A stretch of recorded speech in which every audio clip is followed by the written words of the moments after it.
42년이 지났네요. 내가 주보를 보니 앞에 우리 대언교회를 후원해 주었던 대방교회 임병준 목사님도 세상을 떠났고, 그때 오셔서 설교를 해주셨던 대성교회 조 목사님도 세상을 떠나셨었고, 어느덧 나도 떠날 때가 다 돼가는 것입니다. 설립주일이라 이래서 내가 오늘 설교를 이래 하게 되는데 참 부담스러워요. 하도 설교를 안 하다가 하려고 하니 부담스럽고, 그래도 목사님이 설립자가 살아있으니 하는 것이 맞지 않느냐 하는 식으로 이야기를 하니 또 그 말이 옳은 말인 것 같고, 그래서 저는 오늘 이 설교를 대단히 짧게 하려고 생각합니다. 좋지요?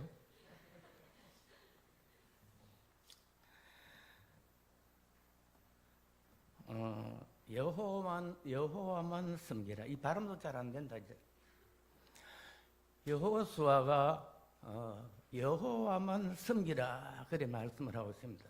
저는 이 말씀을 보면서 내 나름대로의 참 그런 생각이 들어서 내가 이 제목을 잡았고, 이 본문을 보면서 내 나름대로 생각대로 간단하게 준비를 했습니다. 여호수아는 모세의 부관이고 시종, 어떻게 보면은 비서실장 정도 되는 그러한 여호수아였죠. 여호수아는 애굽에서 40년 살았고, 광야에서 40년을 살았고, 또 가나안 땅에서 30년을 살아서 110세에 세상을 떠났습니다. 그는 애굽에서의 핍박 생활과 또 고통, 그리고 광야에서의 어려운 삶, 가나안 땅에서의 또 모세의 뒤를 이어서 지도자가 되어서 많은 전쟁을 거치면서, 그리고 마지막에 12지파에게 기업을 물려주면서 하는 말이 여호와만 섬기라. 너희들이 강 건너 다른 신을 섬기든지 또 우상을 섬기든지 나와 내 집은 하나님만 섬기겠다. 참 이 말이 딱 왔다요. 세상이 어찌되든지 간에 하나님만 잘 섬기자 이 말이에요.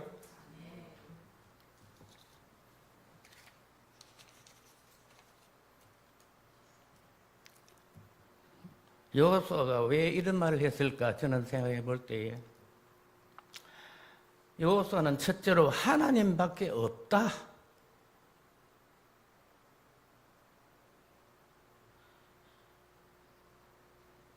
모세와 더불어 애굽 땅에서 많은 체험을 했죠.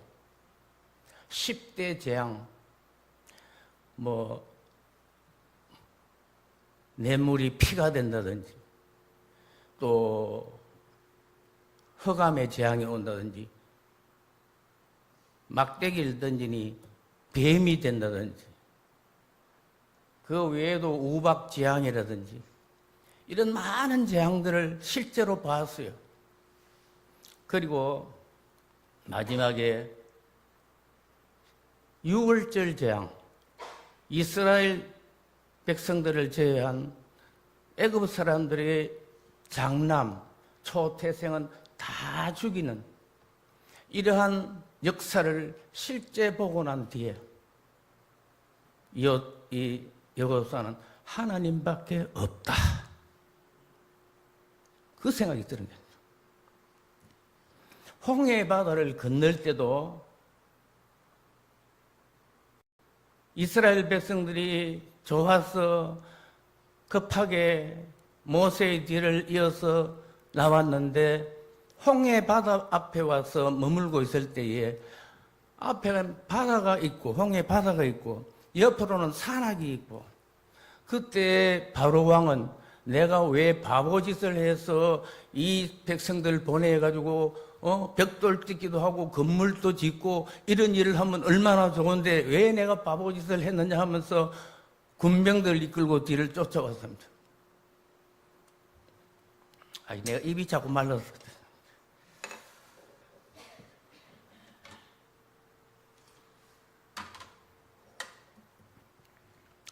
그럴 때 이스라엘 백성들이 얼마나 다급했습니까? 어찌할 줄 모르고 당황하고 있으니 그때 모세가 한 말이 여러분들이요 가만히 있을지어다. 오늘 하나님께서 우리를 향하여 구원을 행하는 것을 보자. 그러면서 막대기를 홍해 바다에 쭉 내밀었을 때에 홍해 바다가 쭉 날아졌어요. 그래서 그들은 홍해 바다를 육지같이 건너기 시작했던 것입니다. 그런데 따라오던 바로의 군병들도 보니 이스라엘 백성들이 바닷속을 잘 지나가는 걸 보고 자기들도 따라 들었어요. 이스라엘 백성들이 다 건너고 난 뒤에 모세가 뒤를 돌아보면서 다시 막대기를 바다로 내밀 때에 다시 물이 합쳐지면서 바로의 군병들은 전부 수장을 너무 잘하는 이야기지요. 내가 우리 유초동부 가르치는 그런 설교를 하고 있는 것 같아요. 얼마나 통쾌한지 여호수아는 이걸 보고 기찬다. 하나님밖에 없다. 그 생각이 당연히 들었을 거예요. 광야 생활에 더위 낮에 밤에 추위 그리고 먹는 것 만나 이런 것을 약 38년 40년을 했으니 얼마나 대단합니까? 우리 하나님이 최고라는 게요. 그런가 하면은 광야 사건 중에 보면은 모세를 거역했던 고라의 일당들이 하나님께서 벌을 줍니다. 모세를 향해서 고라의 일당들은 한쪽에 모이고 또 이쪽에 서로 나누어서 모이게 합니다. 그래서 하나님께서 땅을 입이 벌려가지고 고라의 일당들을 다 땅 속에 죽게 했습니다. 여러분, 이 사건을 여호수아가 직접 본 거예요. 그래서 맞다. 하나님밖에 없다. 우리 하나님 최고다. 그 마음이 꽉 차는 거예요. 하나님이란 하나님. 그래서 여호와만 섬기라. 여호와만 섬기라.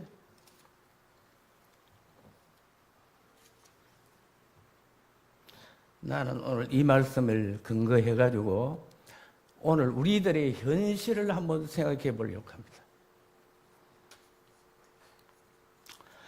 여러분, 요사이 일어나고 있는 일들을 보면요, 참 놀랍습니다. 신림역에 그 사람 막 찔러 죽이는 사건 나오는 거예요. 저 분당 성남의 서현역에서도 큰 흉기를 들고 사람을 죽이고 무서운 시대고. 또 어제 아래는 관악산 신림 동산에서 어떤 젊은이가 흉기를 가지고 여자를 두들겨 패해가지고 성폭행을 하고. 왜 이런지 모르겠어.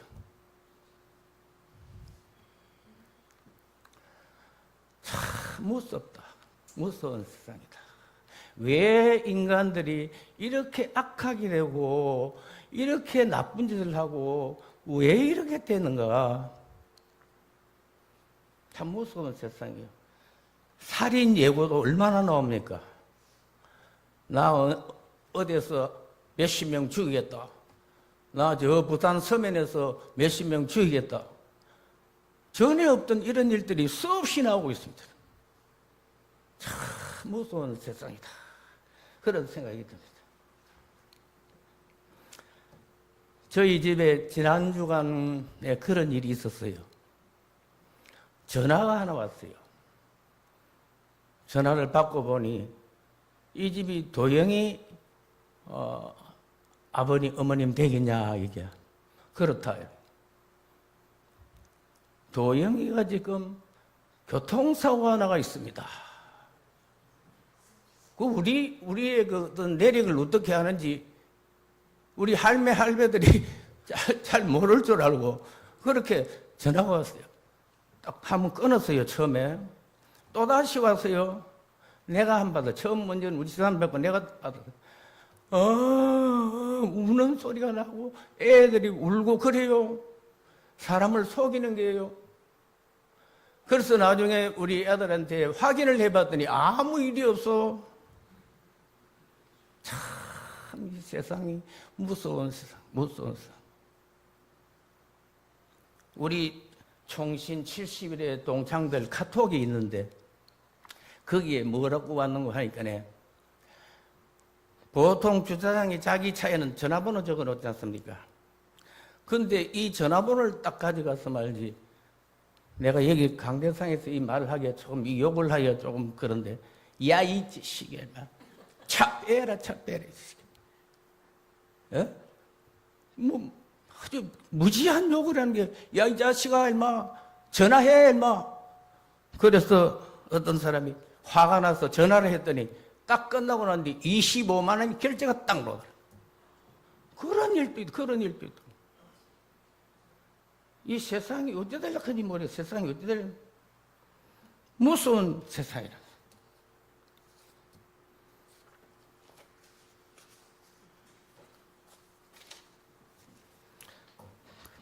요사이 여러분 덥지요? 날씨 얼마나 덥습니까? 폭염.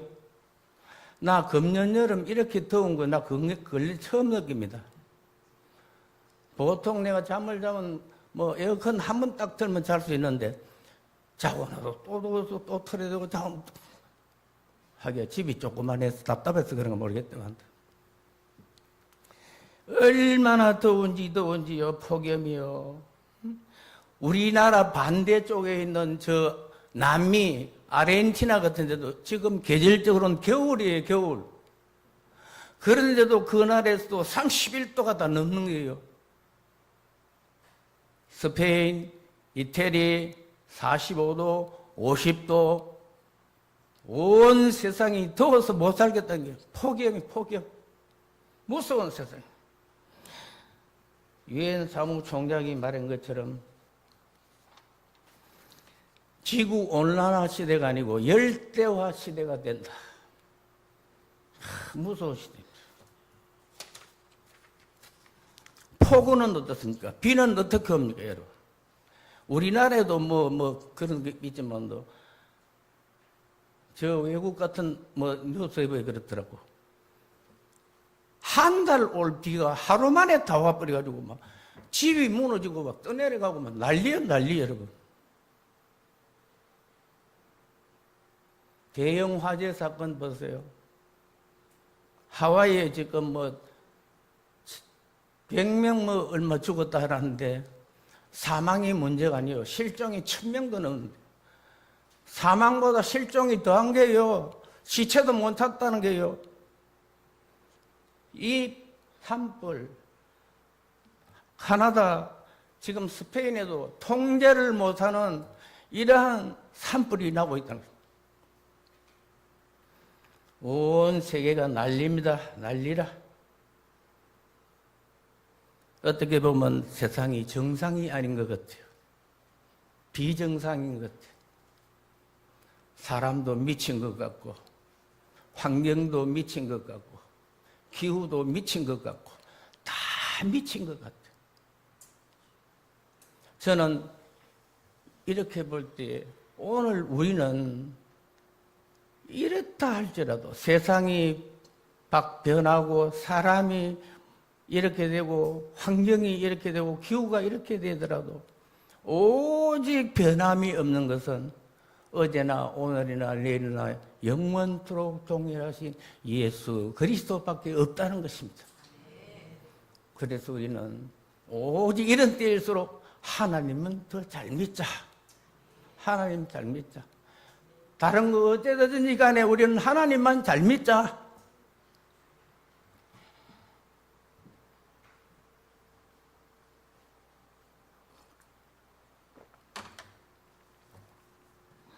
하나만 더 하겠습니다. 여호수아는 지나온 과정들을 돌아보면서 모든 것이 하나님의 은혜였다. 홍해바다 사건도, 애굽에서의 그 10대 재앙도, 광야에서의 생활도, 여리고에서 전쟁하던 것도, 태양이 머무는 그 기본 전쟁도 다 지나고 보니 사람이 한 것은 아무것도 없다. 다 하나님께서 하셨다. 우리의 살아온 것은 하나님 은혜다. 내가 잘나서 된 것은 하나도 없다. 지나온 과거도 하나님 은혜고, 현재도 하나님 은혜고, 미래도 하나님 은혜인 줄로 믿습니다. 우리는 하나님 은혜 가운데 살고 있어요. 욥이 대풍으로 말미암아 집이 다 무너지고 자녀들이 다 죽고, 심지어는 아내마저 하나님 어디 있느냐 원망하고 죽으라. 친구들이 찾아와서 네가 죄를 지어서 그렇지. 욥이 얼마나 마음이 괴로웠겠습니까? 그러던 이 욥이 그래도 참 그 소리를 듣고 괴로워하면서 차라리 나는 태어나지 않았으면 좋았겠다. 난 일찍이 죽었으면 좋았겠다. 이런 생각을 했지만도 마지막에 하나님의 은혜로 축복을 받아서 전보다 2배의 복을 받았다는 거예요. 이게 자기가 잘나서 했어요? 욥이 특별한 사람이 돼서 했겠어요? 하나님 은혜인 줄로 믿습니다, 여러분. 우리 사는 게 하나님 은혜요. 내 잘난 거 하나도 없어요. 요셉이 애굽에 팔려갑니다. 형들에게 미움을 받고 가정 총무가 되어 일을 잘하고 있는데 왜 하필 보디발 부인이 요셉을 유혹하고, 남편이 나가고 난 뒤에 요셉을 불러들여서 내하고 자자 이런 소리 했겠지. 요셉이 잡는 옷을 벗어버리고 뛰쳐나갔지 않습니까? 나는 하나님 앞에서 이런 죄를 지을 수가 없다. 결국 이 보디발 부인은 자기 남편 왔을 적에 이 요셉을 고발해가지고 자기를 급탈하려고 했다고 했어. 감옥에 들어가요. 감옥에서도 하나님의 은혜로 재반 사무를 다 보게 되었고, 바로의 신하가 들어왔을 때에 2 사람의 꿈을 해석해주고, 한 사람은 살고 한 사람은 죽는 이런 꿈 해석도 해주고, 드디어 한 2년이 지난 후에 바로의 꿈을 해석하는 그러한 요셉이 되어서 애굽의 총리가 된 것도 요셉이 잘나서 된 것이 아니고 하나님의 은혜인 줄로 믿습니다. 네가 잘났고 내가 잘났고 일이 아무도 없어요. 오늘 솔직히 말해서 내가 행한 대로 벌을 받는다고 한다면 이 자리에 앉아 있을 사람 아무도 없어요. 우린 다 죄인들이에요.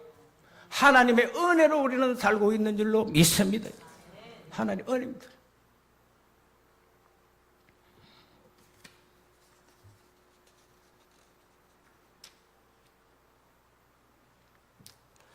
설교를 마쳐야 되겠다. 내가 간단히 하려고 했는데 내가 중간에 막 빼버렸어. 말씀을 맺겠습니다. 시편 62편 1절에 보면 다윗이 내 영혼아 잠잠히 여호와를 바랄지어다. 내 구원은 거기로부터 나온다. 왜 그랬을까? 다윗이 왜 이 시편을 썼을까? 압살롬의 반역 때 쓴 것입니다. 다윗이 훌륭한 사람이지만 그의 생애를 보면 참 불행한 것 많습니다. 사울 왕을 피하여서 동굴로 사막으로 산으로 도망을 치고 어려움을 당했지 않습니까? 장인인데 압살롬의 아들에게 반역을 당해가지고 예루살렘을 떠나면서 창피하고 부끄러운 일을 당했어요. 또한 아이도벨이라는 그의 좋은 신하에 반역을 당했어요. 그래서 다윗은 믿을 거 없다. 하나님밖에 없다. 내 영혼이 여호와만 잠잠히 바랄지어다. 여러분, 세상이 변하고 인간이 변하고 안사가 변하고 기후가 변하고 난리를 친다 할지라도 영원히 변함없는 여호수아가 말한 것처럼 하나님만 섬기라. 믿음으로만 살아라. 오늘 우리 모든 성도 여러분, 정말 우리 하나님만 잘 섬기고 살아온 모든 것이 하나님의 은혜인 줄로 믿고 감사하며 살아갈 수 있기를 주의 이름으로 축원합니다.